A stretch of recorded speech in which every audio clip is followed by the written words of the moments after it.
Olá pessoal, amantes da poesia, esse é o canal que mostra e dá dicas como criar a poesia construtiva, a poesia da gente. Eu sou o Adilson de Mello, poeta, e estou aqui com vocês agora.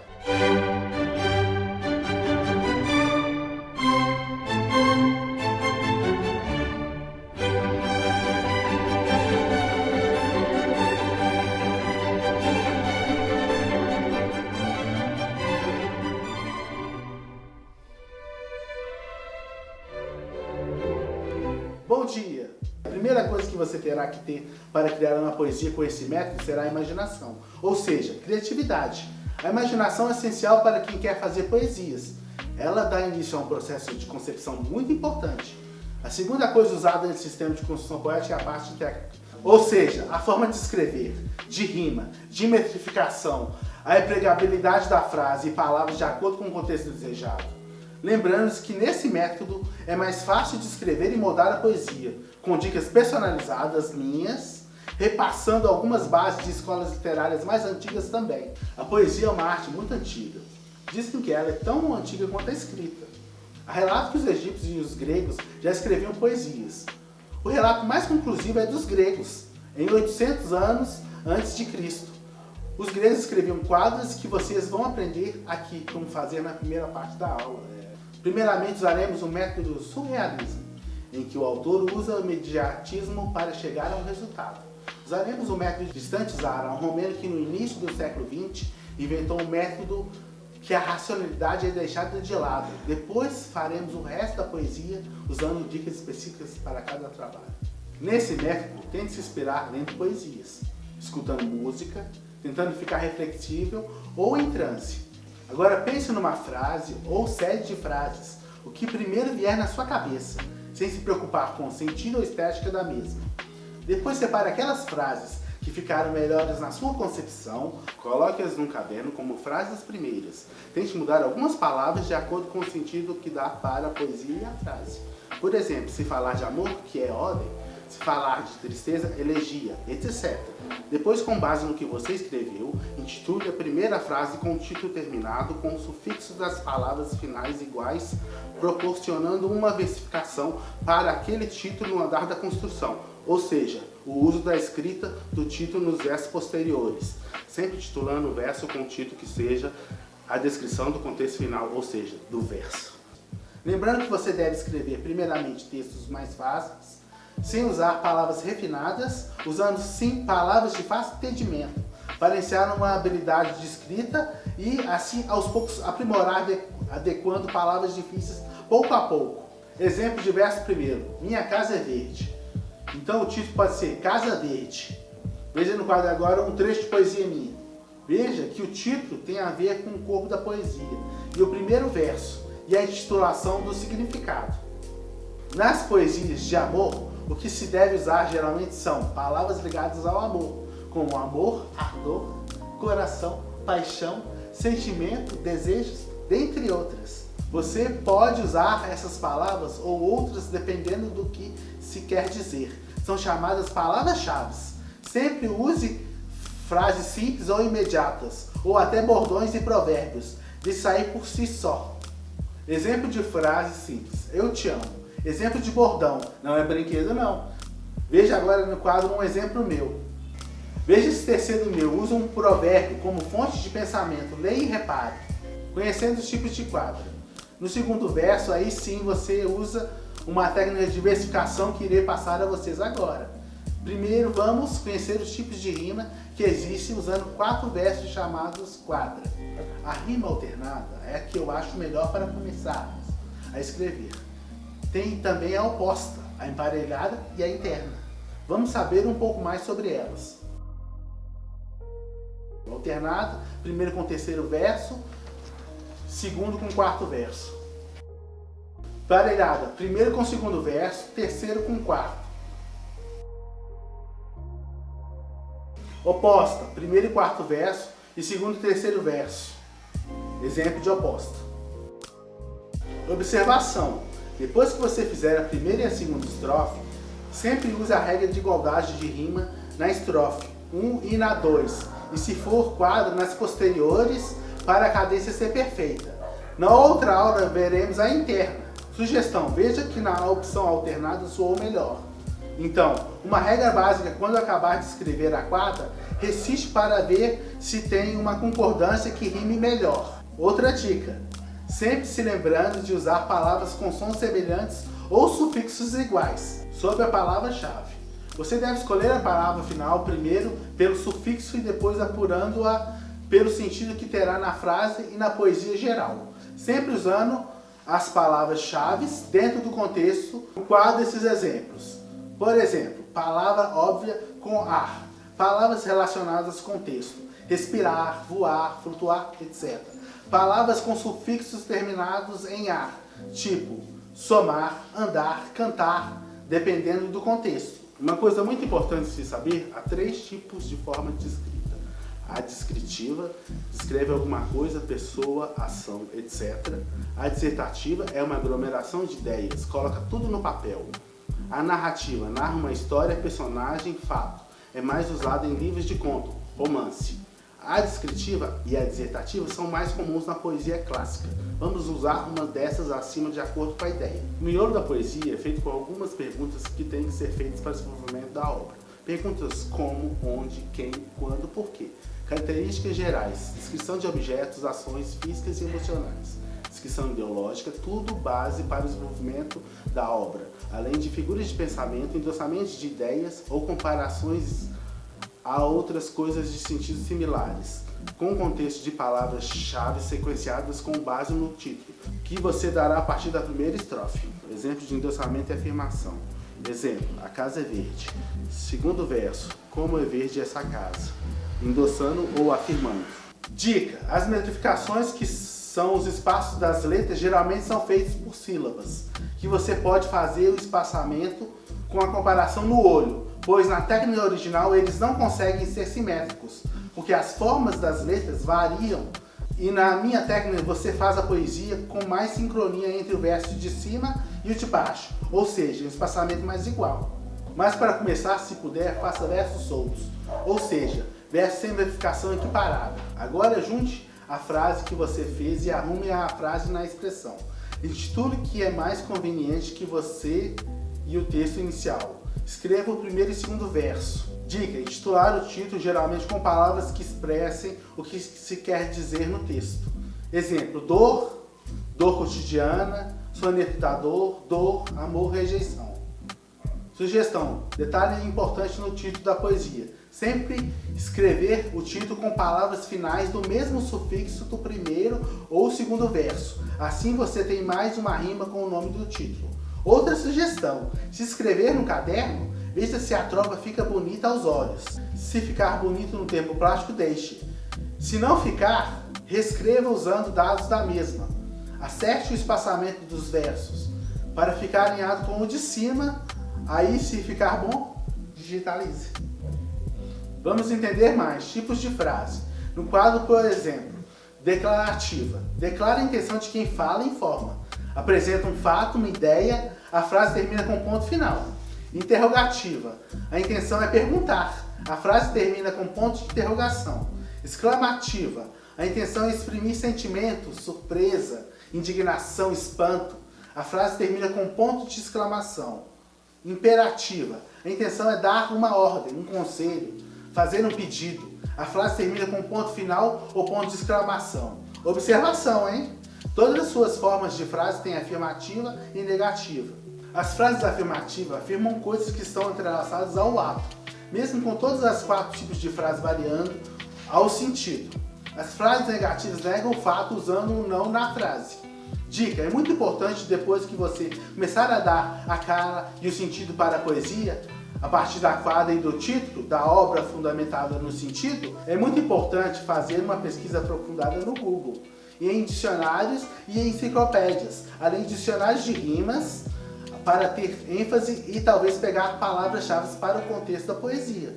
Assim você consegue ter mais ferramentas para o desenvolvimento da obra. Vamos entender mais. Com as frases que podem ser usadas num texto ou poesias, as chamadas figuras de pensamento. Definição.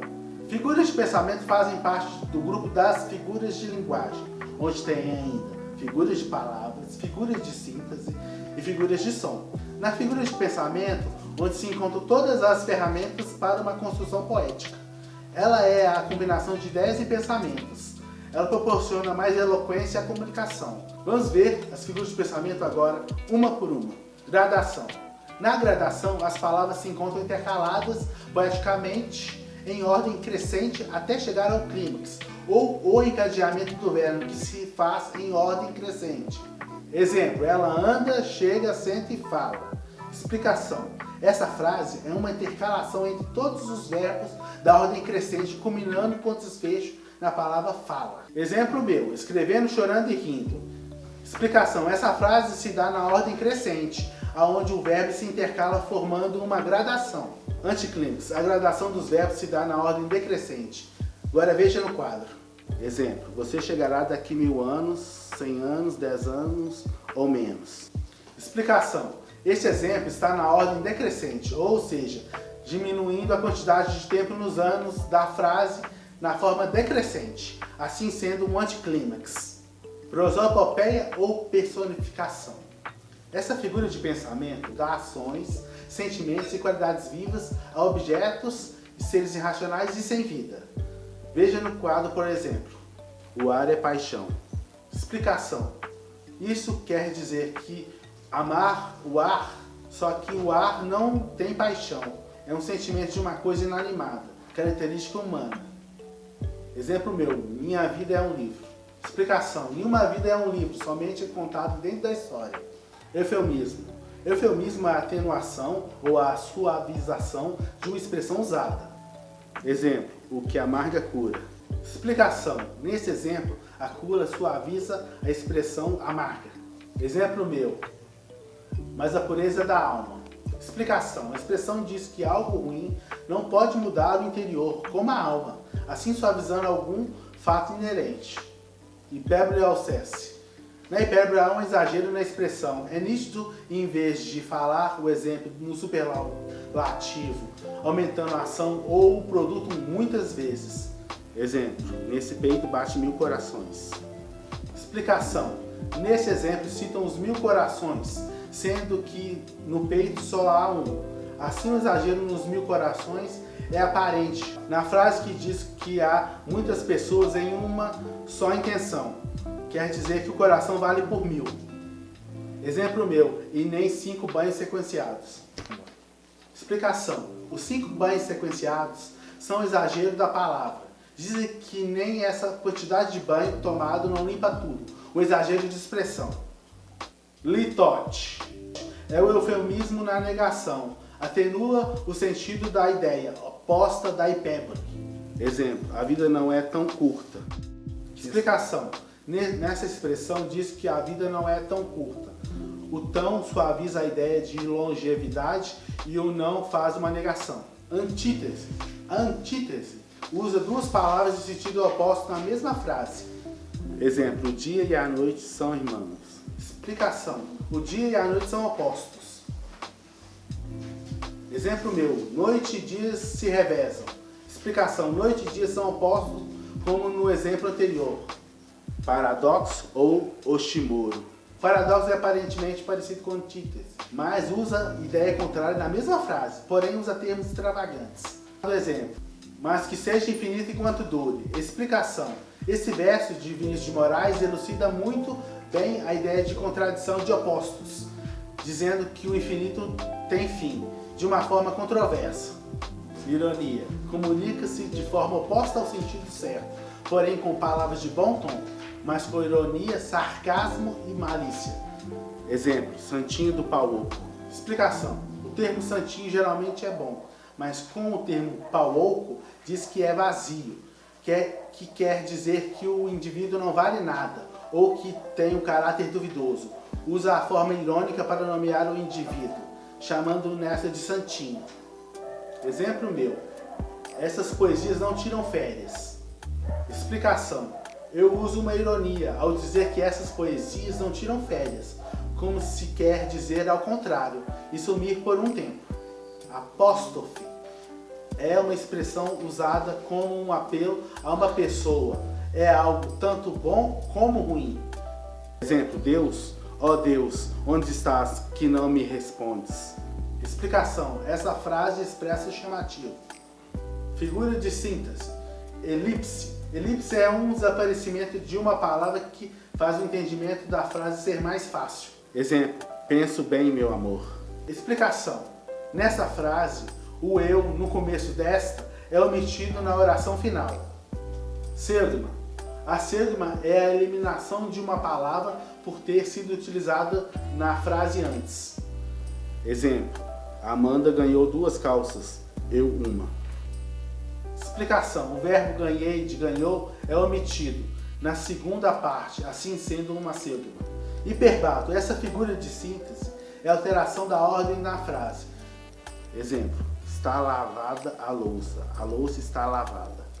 Explicação. Veja que a ordem da frase é trocada nesse exemplo. Policidento.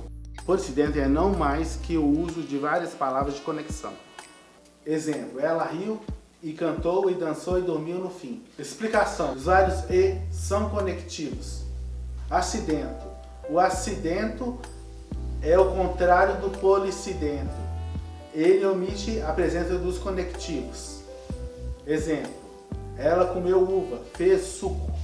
Explicação. O termo certo, sem omissão, seria: ela comeu as uvas e fez o suco, sem omitir o acidento, as e o o. Anacoluto.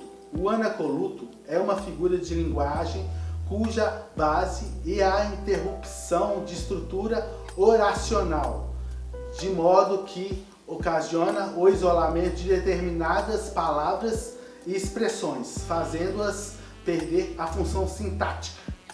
Exemplo. Eu acho que estou passando mal. Explicação. Veja que o eu ficou sem função na frase. Dispensável. Isso é um anacoluto. Pleonasmo. Pleonasmo é um termo de repetição ideológica desnecessária e às vezes enriquecedora que se dá na frase para reforçar a ideia final. Exemplo. A vida é real. Explicação. A vida só pode ser real, então aí está o pleonasmo. Anânfora. Anânfora é a repetição de uma ou mais palavras de forma constante na mesma frase. Exemplo. Se ela me amar, se ela me quer, se ela quiser ser minha mulher. Explicação. Veja que o se ela repete de forma regular, pelo menos 3 vezes. Isso é uma anânfora. Silepse. A silepse é uma figura de síntese que se dá mais na ordem ideológica que gramatical. Ela se dá no termo oculto da frase e é muito fácil de ficar subentendido. Existem 3 tipos de silepse. Vamos ver cada uma delas. A primeira é a de gênero, a segunda a de número e a terceira de pessoa. Gênero, quando se trata de 2 gêneros opostos na mesma frase, trazendo discordância à mesma. Exemplo. A cidade de Sobradinho está na mesma. Explicação. A cidade de Sobradinho está no gênero masculino e a palavra mesma está no gênero feminino, formando uma silápse de gênero.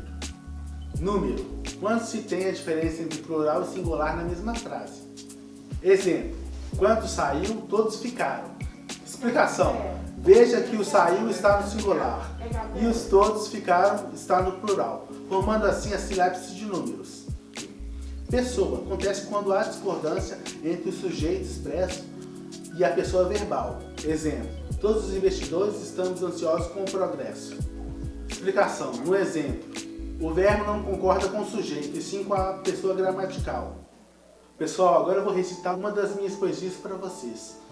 Uma das várias poesias que eu tenho. Chama-se Consolo Final, a primeira.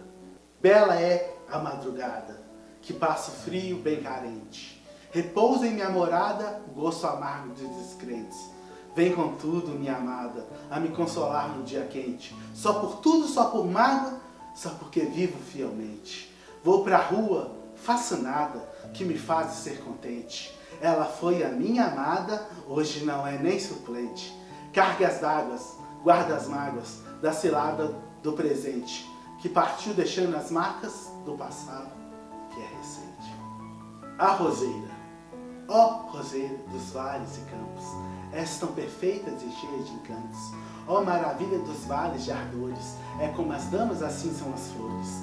Ó bons espinhos que abrem as chagas, chagas abertas vão ser fechadas. Ó pétalas finas de aroma olorento, traz aos ares o meu sentimento. Ó pétalas vívidas, lisas e púrpuras, sopra-te o vento com uma tristura. Ó pobre roseira, estás tão pelada, o vento te sopra-te desde a alvorada. Ó primavera, estação que floresce, chegará a sua hora como uma prece. Outono, estação do vento, murcham as rosas, morrem com o tempo. Paixão carente, beijei-te tanto quanto pude, que bem sóbrio me apeguei. Vem trazer o mel na boca que somente seus lábios têm. Teu chamego, teu perfume, como lembro bem. Era cedo quando pude ver-te feito meu alguém. Vou contente que sou teu rude, de momento me lembrei que seus beijos são a atitude que eu sempre procurei. Estou sofrendo como pude ver-te menos que desejei. Quando te vejo sem costume, vou correndo a minha lei. Olá pessoal, beleza? Vim aqui para pedir para vocês dar o joinha e também comprar os meus livros, tá? Ajuda o canal, viu gente? Compra os livros, entendeu? Porque o vídeo vai continuar só se comprar os livros. Obrigado, gente. Até!